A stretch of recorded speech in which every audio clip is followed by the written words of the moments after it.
so much for this beautiful interaction. As we are, it's always such a gift, such a pleasure to have these beautiful communions. Today we would like to speak about the power of laughing.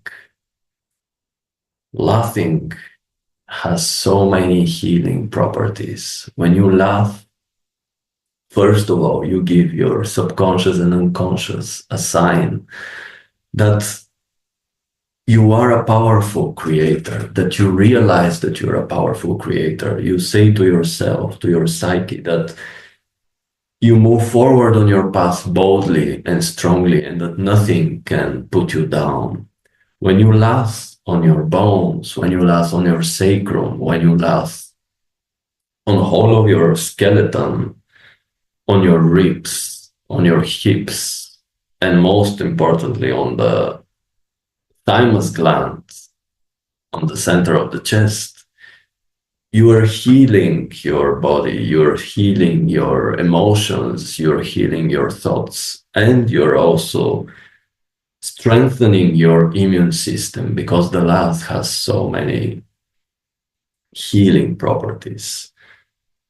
Laughing, for example, in the midst of a challenge can have profound effects on the way you look at the challenge, on the way you accept it.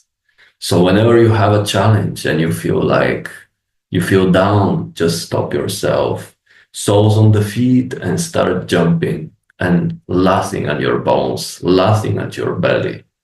You can laugh also on your brain. So this way you laugh at the brain, you laugh at the solar plexus, at the heart center, and you laugh on your belly. So the three minds, you're covering them this way.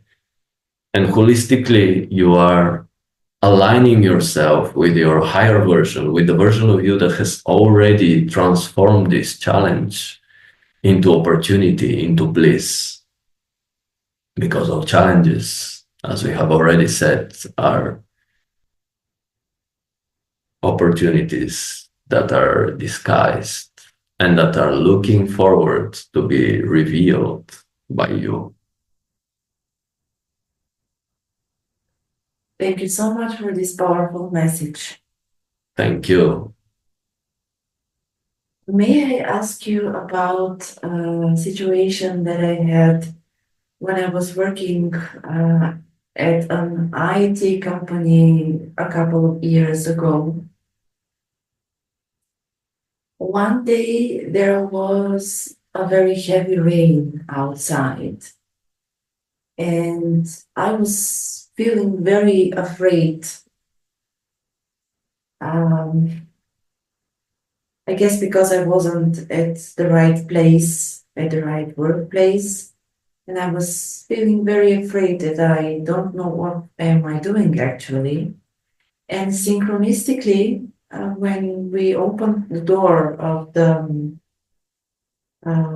terrace, the balcony, there was a little mouse standing in the corner of the balcony, looking at me right into my eyes, trembling with fear.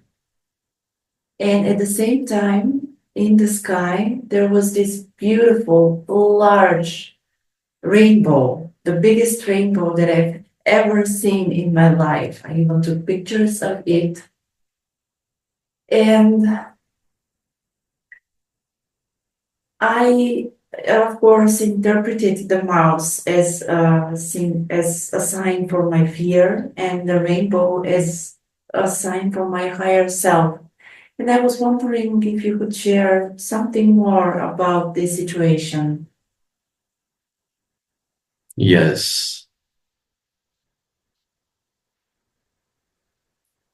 First of all, we will start with that you are not on the wrong place, because if this place was not for you, if you didn't match the vibration of this place, you wouldn't be there. So you were exactly where you needed to be at the exact moment, because you have learned a lot of things there. You have let go of a lot of energies that no longer serves you in a positive way, so that you may move forward on your path. And yes, the rain was exactly this reflection of your inner being, the and us together with the mouse and with the rainbow. It's basically the higher self, you giving yourself through the higher self perspective, seeing that it's all a matter of focus, where you put your focus. So here you have the choices. You can either look at the mouse who is very afraid, you are looking in the eyes. You can look at the rain, which is a beautiful natural force, or you can look at the cosmic divine emanation of source that is the rainbow with all these beautiful colors, reminding you that you have all that you need in order to be your true self, in order to perform to the best of your ability. So the rainbow is a sign that you are exactly where you need to be. You were exactly where you needed to be, so that you awaken that part within you that can allow you to move forward on your path stronger, wiser, more in alignment with your true self. So this is basically the reflection of the rainbow, that you are God, you are a goddess. And it's just a matter of focus. You can focus your attention on your inner being, feeling that core, feeling that primordial vibration of unconditional love, of power, of bliss, which the rainbow is reminding you of. And at the same time, you can look at the fear of the mouse. But they both have their place in the universe. They both have their beauties. And they both are needed, loved, and worthy of existence. Thank you very much for your wise and loving words. Thank you. I also wanted to ask you about the magical story that I wrote a couple of months ago. It came to me, it seems like out of nowhere, about it's about an indigenous woman who is like a shaman or a shamaness of this tribe. She's called Maya, and she is leading her people towards prosperity, doing all that she can. And she is standing next to the fire and she's singing a song. I even wrote the lyrics and came up with a melody for this song. The song is about the connection of the earth and the heavens through the heart and uniting all people in the beautiful realm of Mother Earth Gaia. And later on, because I learned that the ancient Maya people were very connected to the Pleiadians. And because she is called Maya, this is the name that came to me, and I believe that it was given to me. And because one of the stars of the Pleiades is called Maya, I was wondering if there is a connection between this being, the Pleiades, probably the Maya people.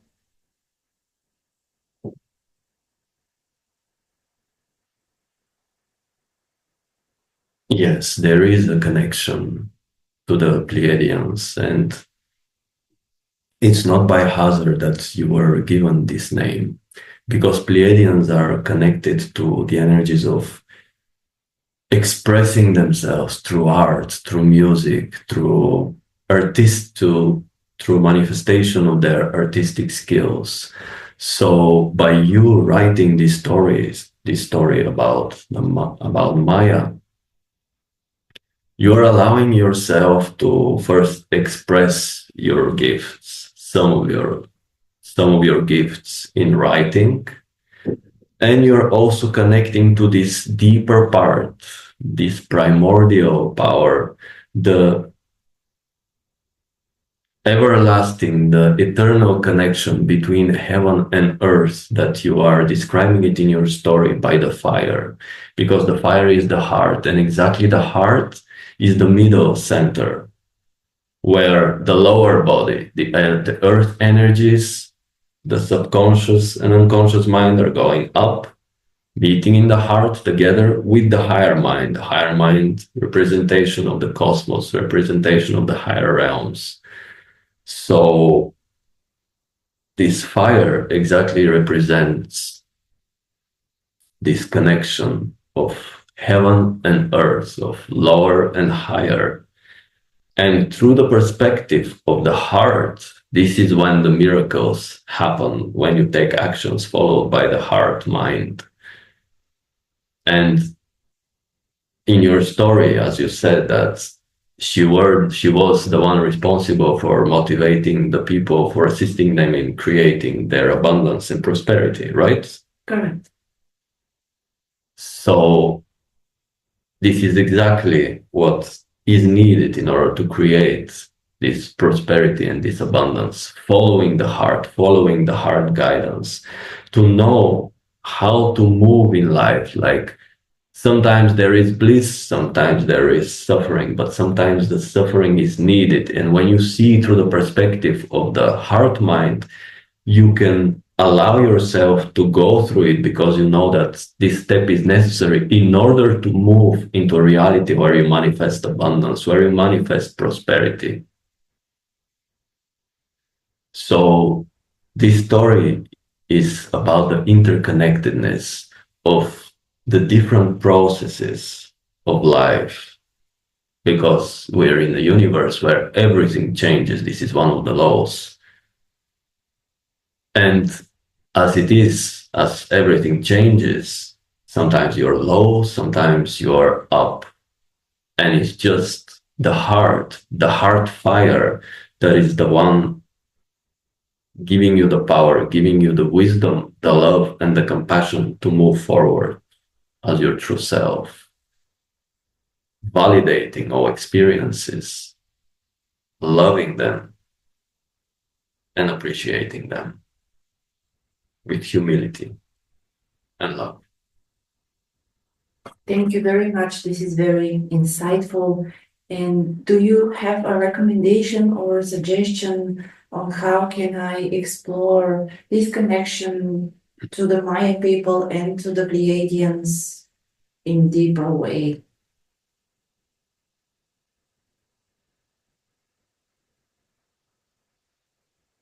The Mayan people were connected to the cocoa, to the cacao, and we see a connection here that you can explore through your stories. See if there is a way that you can incorporate this substance. And whenever you also drink this substance, you can go into a meditative state and think of the Mayan people, think of the Pleiadian, and especially of this lady in the story. And more will be revealed to you. The most important is when you get the information, immediately you can write it down, and this will amplify further the connection. Thank you very much. And when you say cacao, do you mean to have a drink? You can drink cacao, you can eat it in food, and you can also see if there is a way to incorporate it in your story. Thank you very much. Thank you. And my next question is, a couple of months ago, I had a dream about a little girl that is connected to the star known as Presape, which is connected to Cancer. My zodiac sign is Cancer. And my dream was about, I think, this girl incarnating into physical reality through this star and constellation. And I was wondering if you can tell me something more about this.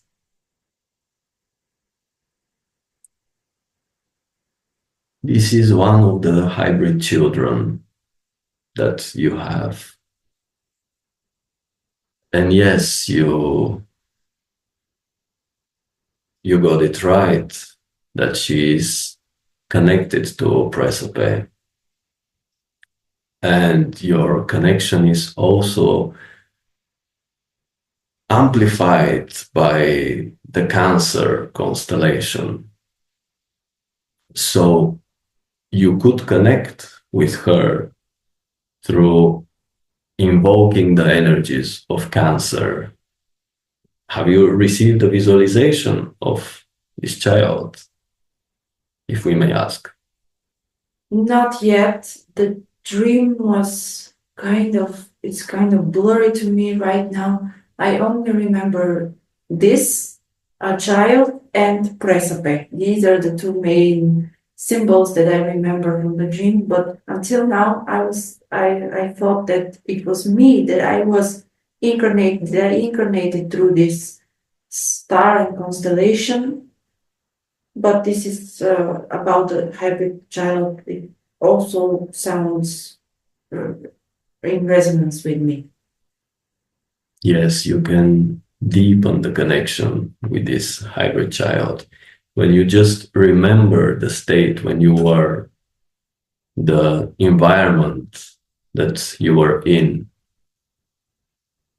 You can call the energies of this hybrid child. You can actually perform the invocation of the Cancer constellation, of the angels of Cancer. They can assist you with the establishing, further developing this connection. Thank you very much. It was very helpful and insightful. Thank you for your wisdom, for your beautiful energy. An interesting name that just came that you can play with. Ayama. Ayana sounds very magical. Yes. So this is a name for this hybrid child connected to Presope. Is that correct? Yes. Thank you very much. My unconditional love to you. Our unconditional love to you always. It is always such a pleasure, such a gift. We're very grateful for this interaction. And we're looking forward holding you in our hugs, communing physically with you, which is not that far away. It is coming, and it will be a magical time when you will realize very soon that all the challenges, all the sufferings that you're going through are needed in order to manifest this reality. Because all these things that you're letting go right now, that you're healing right now, they're not in resonance with these realities of open contact. And because you all would like to move into these realities, to experience them so much, so the process of healing is accelerating more and more. But beautiful times are coming. Our unconditional love to you all. Good day.